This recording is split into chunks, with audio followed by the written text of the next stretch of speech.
कि आप उनका धर्म भ्रष्ट न करें। आप धर्म पत्नी हैं। धर्म पत्नी का अर्थ जो हमारे धर्म में सहायता करे। कोई पूछ रहा था कि धर्म पत्नी को धर्म पत्नी क्यों कहते हैं?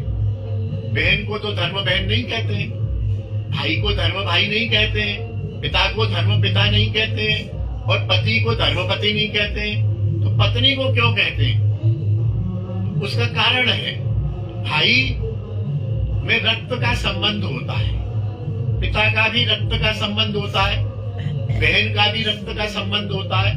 1 मिनट से बहन से मेरा झगड़ा हो जाए तो रहेगी तो मेरी बहन।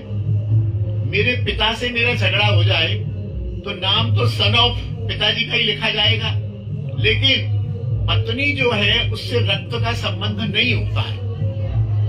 पत्नी को धर्म को साक्षी करके, अग्नि को साक्षी करके पत्नी बनाया जाता है, इसलिए उसे धर्म पत्नी कहते हैं। और देखिए, पत्नी से यदि विवाद हो जाए और अलगाव हो जाए तो फिर वो पत्नी नहीं रहती, वो परित्यक्ता कहलाती है, डाइवोर्सी कहलाती है, पत्नी नहीं कहलाती। जब तक वो धर्म, और धर्म पत्नी इसलिए भी कहलाती है कि पति जो भी धर्म का पालन करे उसमें पत्नी उसका पूरा सहयोग करे, इसलिए धर्म पत्नी होती है। और पति कहीं अधर्म में लगे तो उस पति को अधर्म से भी बचाए।